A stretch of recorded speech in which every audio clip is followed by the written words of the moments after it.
Good morning. My name's Kerry Zettelmoyer. I'm business manager of Ironworkers Local 404. On behalf of our 887 working members and retirees who live in more than 30 Pennsylvania counties, I'd like to welcome everyone to our Union Hall. In just a few minutes, I'm going to turn it over to others to tell you more about why we're here today, but I wanted to spend a few moments to tell you what nuclear industry means to me and, more importantly, to this local. Our local sends, on average, 50 ironworkers into nuclear plants every time there is a scheduled refueling outage. The men and women in this building service 7 of the 9 nuclear facilities in Pennsylvania. When people talk about the job losses that will occur if these nuclear plants are allowed to close prematurely, I can tell you firsthand, the folks in this building will realize those losses. We simply cannot allow that to happen.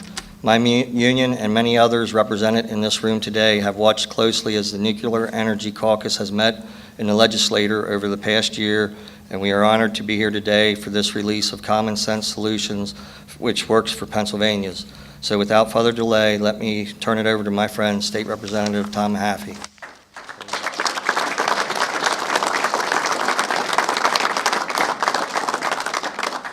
I better get my glasses out. It's one thing about being a legislator. My eyes went bad over the last couple years. But good morning. I'm State Representative Tom Mehaffie, and I'm honored to stand here today to introduce House Bill 11, the Keep Powering Pennsylvania Act, which will properly value Pennsylvania's nuclear energy and keep our nuclear power plants open and operational for years to come. But before we talk about legislation, I'd just like to take a few minutes and thank some people. I'd like to thank the Nuclear Energy Caucus for all their hard work over the last 2 years, my co-chairs, Senator Almond, Senator Udicek, and Representative Matzi. This is a bipartisan, bicameral group of people who came together to hear the testimony at the Capitol in a series of hearings. Without the hard work of my colleagues, the staff of the caucus, we would not be standing here today with this legislative solution. Second, I would like to thank the men and women of the building and construction trades. Carrie, thank you for opening up your hall today for this event. But I would like to say thank you for all the support you've shown me over the years, the building trades, and what you've done for me. And I'm honored to stand here shoulder to shoulder working with Pennsylvanians to fight to keep our nuclear power plants open. Third, to my good friend, County Commissioner Mike Priest. Mike is the co-chair of the Clean Jobs Coalition. Thank you for standing with me and supporting this important legislation over the last 2 years. Lastly, I would like to say thank you to my father. He made the trip down here from Schuylkill County, and I'd like to believe that he came down here because I'm such a great son. But that's not why we're here today. He's here to show you what this means to our family. My dad is a proud member of the IBEW 143, and he worked his entire career. He spent years helping to build these plants, TMI, and of course Susquehanna and Berwick. So when we talk about the 16,000 good-paying jobs that truly make a difference to families, I'm here to tell you from my personal experience exactly how much these jobs mean. Now let's talk about the topic we're all here for. Nuclear power plants. The nuclear power plants we have in Pennsylvania are some of the most valuable assets we have here in the Commonwealth. Tens of billions of dollars have been and continue to be invested in upgrading and maintaining these plants. I've been in all 5 plants. I've seen the professionalism of the employees, the high level of safety and security, and the efficiencies in how these plants operate. For the state legislature to ignore the challenges facing these plants, it would be one of the most irresponsible and irreversible decisions we've made in a generation. It's in that spirit we are introducing House Bill 11 today to help preserve these assets that ensure truly diversified baseload power supply in Pennsylvania. Other than food, clothing, and a roof over your head, perhaps nothing more important in our day-to-day lives than the reliability of knowing when you flip on the switch, the lights come on. While the market is designed to price electricity on a day-to-day basis, it is the role of the legislature to set the long-term policies for this state. The markets do not treat all clean sources of energy the same, and they do not penalize polluters. As state legislators, we need to take a step back, recognize this, and we need to truly take into account the cost of doing nothing. The facts are this: if we fail to act and these plants close, our consumers will be paying higher rates in the long term than if we pass legislation and keep them open. So one more time, the cost to our consumers of doing nothing is higher than the cost of keeping these plants open. That's why I introduced House Bill 11, the Keep Powering Pennsylvania Act, which properly values the environmental benefits of the nuclear power industry that's been delivering to our state for decades.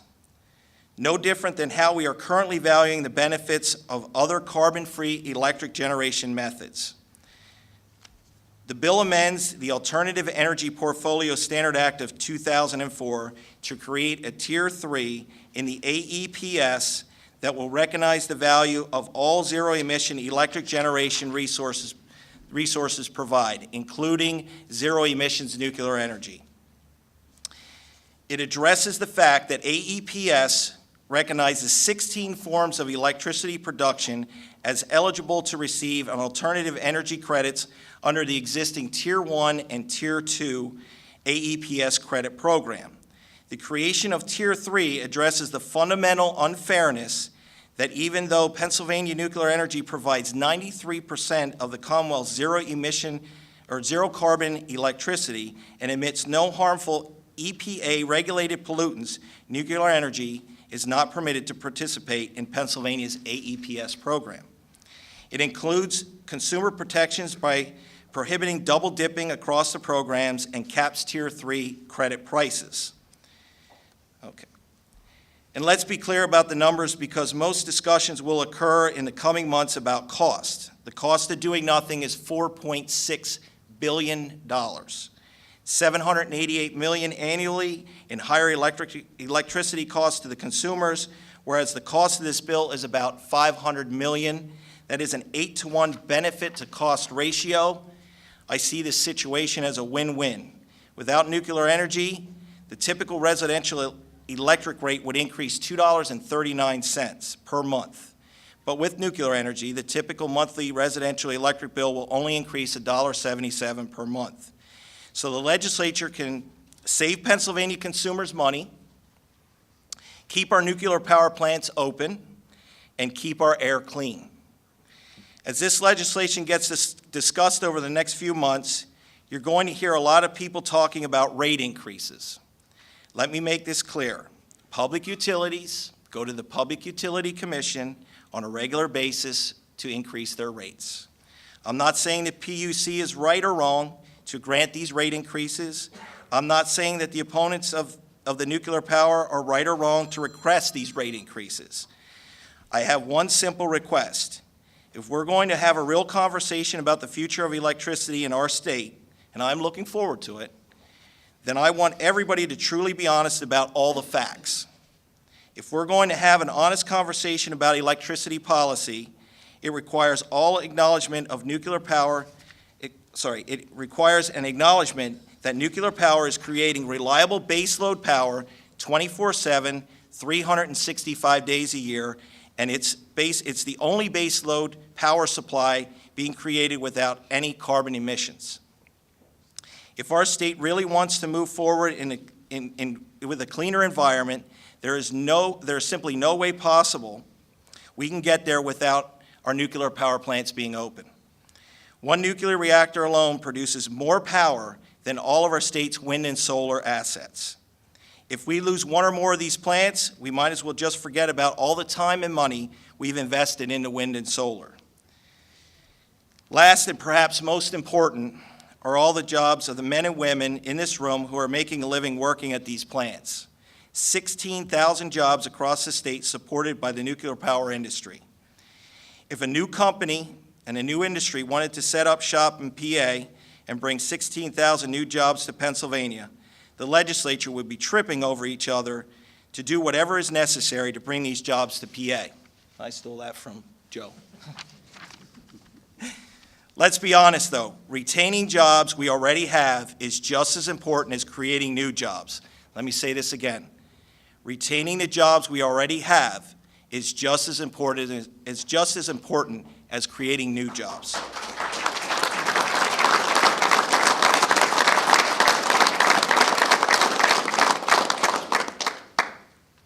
They are good-paying jobs that simply cannot be recreated once they're gone.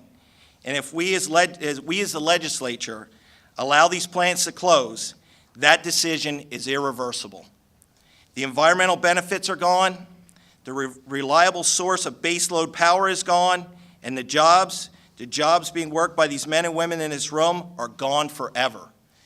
The hardworking men and women in The hardworking men and women in this room make Pennsylvania run, and that's why we're here today to announce the Keep Powering Pennsylvania Act. Thank you, everyone.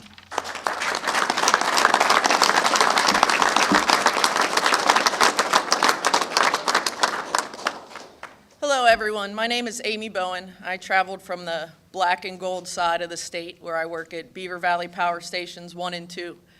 I was born, raised, got my high school diploma 15 minutes from the plant, got my bachelor's degree at Seton Hill University, an hour from the plant, got my secondary mathematics teaching certificate at Robert Morris University, half an hour from the plant. It is home to me. Where else can you wake up on Saturday with it 15 degrees out and snowing and wake up on Sunday with it 55 degrees out and sun shining? Currently at Beaver Valley, I'm the non-licensed operations lead instructor for training. My career did not start that way, though. I started sweeping floors and taking out trash and cleaning windows. My hard work was noticed by my coworkers, and they encouraged me because of my education to pursue a career in operations, where through training and testing, I became a full-time Unit 2 plant operator. Combining that with my experience, after about 5 years, I decided to combine that with my education, where I've been in training ever since. Working in nuclear and working at Beaver Valley is more than just punching a clock. 6 months ago, my father passed away, and the strength and support that I received from my coworkers was so uplifting. The peace of mind that I had to be able to help my family out financially is thanks to nuclear power, and I'm so grateful. You have to understand the nervousness I feel for the hard work that I've put in to get the life that I have. I'm concerned for my coworkers' families and all of us across the state. Just like TMI, Beaver Valley's set to close prematurely, well before our license expires. Without action, in 2 years, Beaver Valley Units 1 and 2 will be closed. All plants are in jeopardy if no action is taken. And you have to understand that nuclear power is a reflection of all of us. Nuclear professionals are hardworking, and we focus on safety of the plant, of the people, and of the public. We as professionals are reliable and resilient, which only strengthens nuclear's grid resiliency to provide clean energy across the state, predictably and safe. Most importantly, we are focused on being leaders in our communities as well. And doing that, I wanted to thank Representative Mehaffie and his colleagues for acknowledging us and for recognizing nuclear power's importance in the state of Pennsylvania. I hope that their leadership and advocacy can get this bill passed, and we as nuclear professionals can keep powering Pennsylvania. Thank you.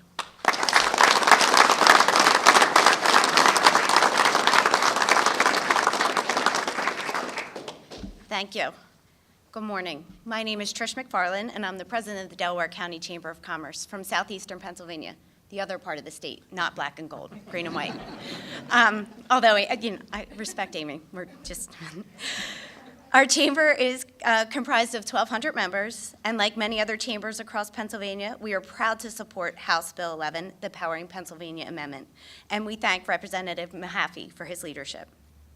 Pennsylvania's business community knows that our state's nuclear energy industry is a vital asset that provides millions of households and businesses with safe, reliable, and affordable carbon-free electricity. Schools, shops, hotels, restaurants, banks, community centers, and homes all benefit from the dependability that nuclear energy provides for daily living. Nuclear power is an indispensable part of Pennsylvania's energy mix, which also includes natural gas, coal, and renewables. Maintaining a diversified energy portfolio is critical to improving the economy, protecting the environment, and ensuring a resilient electric system. Closing any one of these plants would have devastating effects on the Commonwealth's economy, environment, and future competitiveness. Just recently, Dr. Andrew Klein, who grew up in nearby Berks County and graduated from Penn State with a degree in nuclear engineering, wrote a powerful column in the Reading Eagle. Dr. Klein went on to become a noted professor in nuclear engineering. He's fearful that if Pennsylvania does not take steps to value our nuclear plants and ensure they remain operational, we will lose a generation of talent to other states where nuclear plants remain open. As you heard from Amy, we simply cannot afford to lose that type of brain drain, and we need as many Amys as we can get. As a mother of 3 young children, I worry not only about the economic impacts, but also what losing nuclear plants would mean to our environment. By amending the AEP law to include nuclear energy, it would ensure that Pennsylvania's largest source of carbon-free electricity is put on a level playing field with other clean technologies like wind and solar. Our family supports renewables, but also realize that we cannot simply achieve greenhouse gas reduction goals in the short term without nuclear energy. That's why this mix of energy resources is so important. This is an urgent issue. Doing nothing is not an option. In fact, doing nothing will cost Pennsylvanians $4.6 billion each year, including $788 million in electricity cost increases. The Delaware County Chamber of Commerce looks forward to working with Representative Mehaffie on this bipartisan bill to ensure that nuclear energy is powering Pennsylvanians for years to come. Thank you.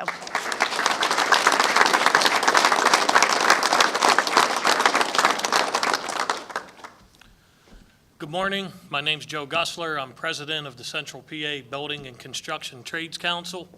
Like many of the folks that are in this room today, this is a very personal issue for me. I was raised off wages earned at 3 Mile Island Nuclear Plant. To echo what others said, I know from personal experience the job benefits these plants bring to our Commonwealth. And it would, excuse me, and what it would be like if those jobs disappear. You heard from Carrie earlier. On behalf of the Central PA Building Trades, we are honored to stand next to Representative Mehaffie and others in the legislature who are working to pass HB 11, the Keep Powering Pennsylvania Act. These plants employ thousands of highly skilled electricians, pipe fitters, boilermakers, iron workers, laborers, and many more. They have for decades, and we're here today to make sure they keep doing so for years to come.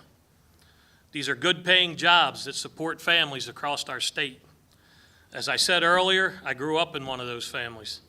In total, it's over 16,000 jobs in our state that are supported by the nuclear industry.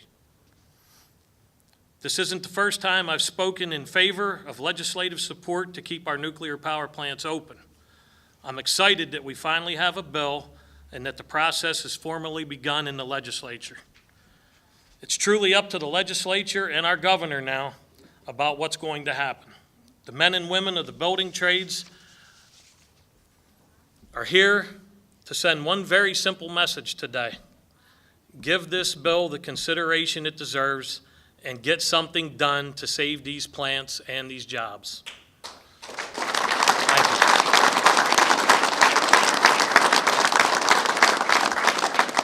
you. And let me be clear about what happens if they don't act.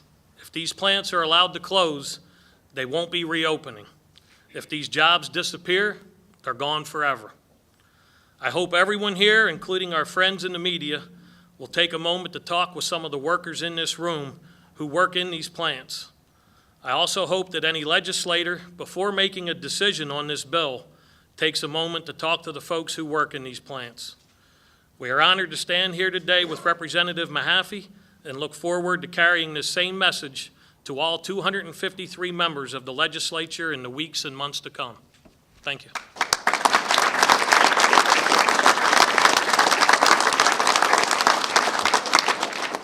Before we get into questions, I saw one of my colleagues is here. Eddie, come on up.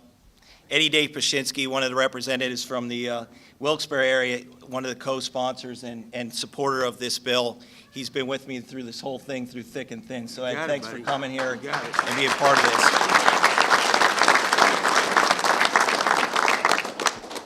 So I guess it's time for questions.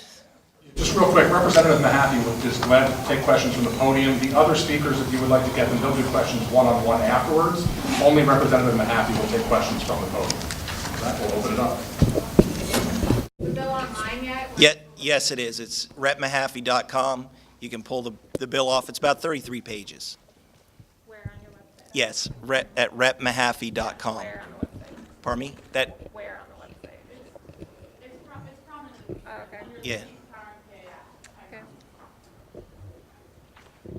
Yes, Charlie. Is there a significant difference between what you're proposing and what you think is going to come from Senator Ahmet and the people in the Senate? No, I think it's going to be really close. Senator Ahmet and myself, we talked last night. We talk a couple times a week, to be honest with you. So we're working through this. We know both chambers are different. So we really feel confident that we're going to bring a product and work together through this whole thing. And we've done that in the Nuclear Caucus, and we're going to continue to do it through this, through the process of getting this bill passed. Curious, any reason why you didn't just have a joint rollout then? Why he's not here today? It's funny you ask that question. No, he's very supportive of me and the bill moving forward. They have some things that they want to get done, and they just weren't ready to roll yet. So we're going to try to get it through the House first and then send it over to them. What happens now? Right now, the bill was introduced this morning, so it got its bill number, which is House Bill 11, of course. At that point, it will get referred to the committee that the Speaker chooses. And then once it comes out of committee, it'll hit the floor and hopefully get over to the Senate. We do not yet. And I'm sorry to say, that's up to the Speaker. We talked a few weeks ago about how you were planning to introduce this bill. What have you done in these weeks leading up to today to get support? To get support, we've been meeting with our colleagues, still working with those that are in the Nuclear Caucus, putting together this language and making sure that everything's prepared correctly. Look, Eddie and I know, he's been around a lot longer than me, so not that long. So we understand this isn't going to be exactly the way the bill looks. So, that's naive of us to think that. So we just are doing a lot of education with our colleagues and really talking about what's going on, and everybody's anxious to see the bill. So it's out. It's here. That's the key word, is the education, because people don't understand the complexity of the energy system. And you need that balance. It is a very complex bill. Could you explain how the bill differs from the draft bill that's been circulated? I didn't see the draft bill, so I can't tell you that. Sorry. So the bill talks about qualifying criteria, and then each eligible plant will be ranked. What are the ranking criteria? What's going to decide which one? Well, how that goes, they have to, they have to show that they have an environmental attribute. They have to go through, and the PUC will make that final decision if they meet all those qualifications. And that's in the bill. What if they all do? What makes one number 1 and one number 6? As far as The ranking. the rankings, I'll have to get back to you on that one. I'm sorry I don't know that, and I don't want to answer that without having the proper information. Yes? Given Dan? the unprofitability of TMI over the last several years, to what extent do you believe that this bill can save TMI as well as the other plants? Well, I think this gives it an opportunity to be on a level playing field. I think it gives the opportunity for Exelon to receive these credits that it's deserved through the, through that environmental attribute that they produce. And I think that it'll be fine, and it'll work through that process, through these credits that'll help it out financially. Yes, Charlie? Can you explain why you settled on this AEPS tier mechanism as opposed to some of the things that have been done in other states? Whereas I understand it, it's more of a surcharge directly on ratepayers if plants can show the need, that sort of thing. I mean, I guess the policies are different state to state, but why did you settle on that as opposed to some of the models that other states have used? Definitely. Here's the reason why. Through the 2 years with the Nuclear Caucus, they gave us 5 options, basically. One, doing nothing, which we know is a cost factor of $788 million. Number 2, there was the zero-emission credit that some other states have done. Carbon pricing was out there. And then, of course, we are a little different, and we've had this since 2004, AEPS, the Alternative Energy Portfolio Standard. So I think at that point in time, when we looked at all this as the caucus, we saw that this was the least cost to the consumer, and that was most important to all of us. So that's what. I believe it is least cost to the consumer. Yes, absolutely. Yeah, okay. Yes. There was a recent study by the Kleinman Center for Energy Policy that estimated the increased cost to ratepayers' bills would be $981 million. Had you heard of that, and do you know why it would differ? They changed that. They came back and blogged out that it's $500 million. Yes. I know it's possible that this legislation could pass and Exelon could still choose to close 3 Mile Island. Have they given you indication that your bill is satisfactory and that they would pledge to keep TMI open if Yeah, this passes? there was a 6-year clause in there that would remain open for 6 years. And hopefully we can go through and we can work through this and have a better energy policy after this. I see this as the first bridge and then working through for a better energy policy in Pennsylvania. Outside Pennsylvania benefit from this? They would have to prove, though, that environmental attribute, them shutting, the plants outside of Pennsylvania can apply for this, but they would have to show that their closure would have an environmental effect on Pennsylvania. Even if they're benefiting from another state's ZEC program, or? At this point, I think they can because of the dormant clause. What is that? Yeah, I'm sorry, but I can get back to you on that. That's no problem. Yes?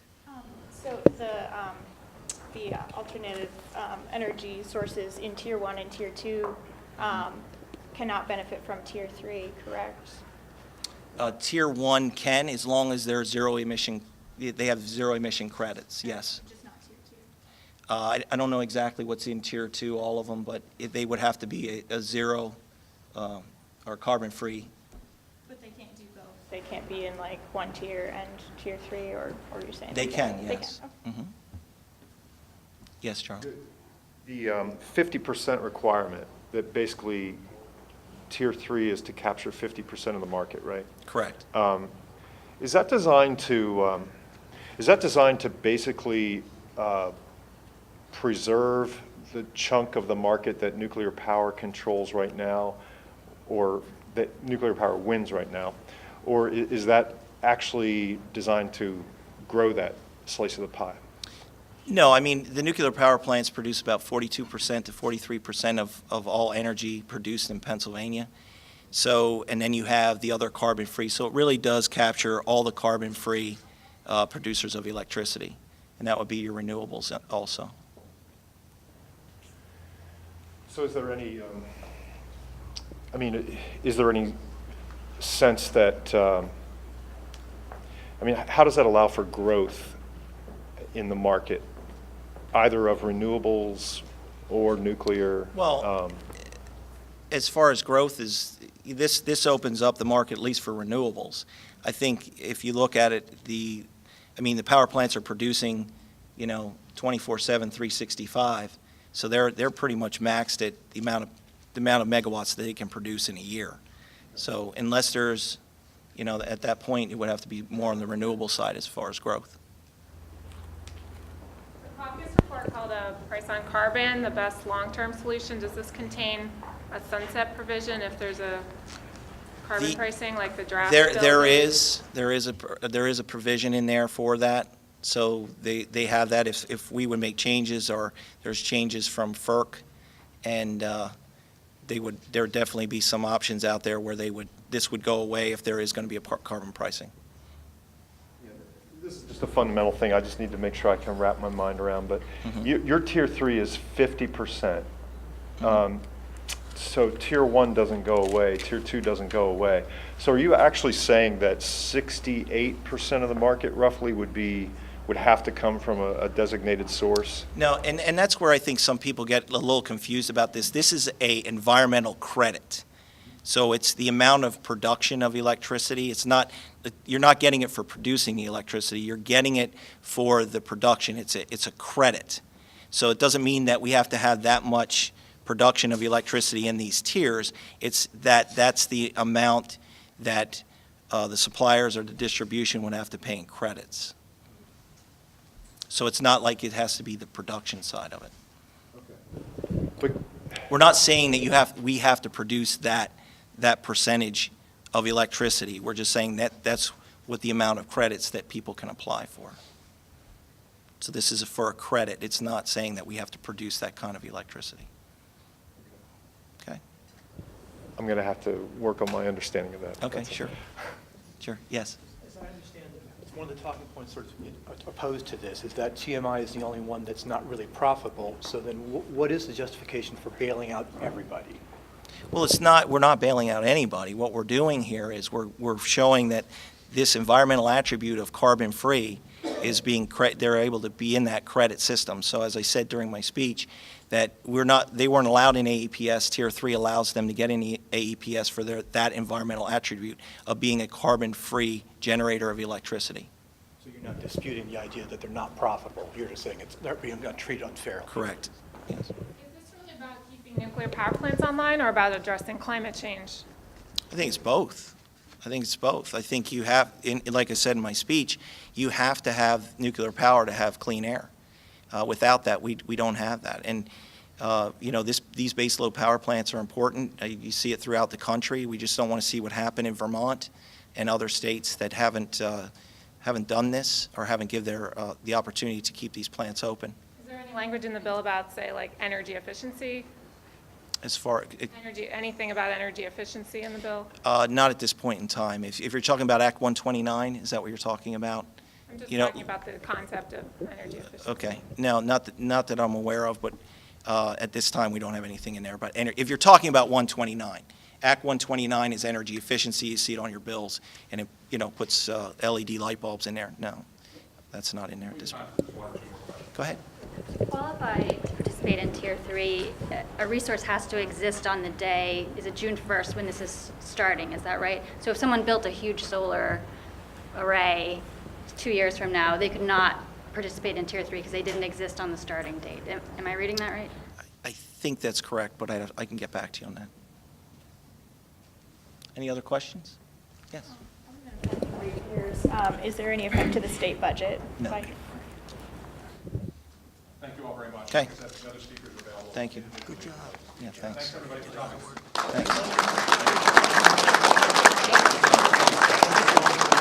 Thanks.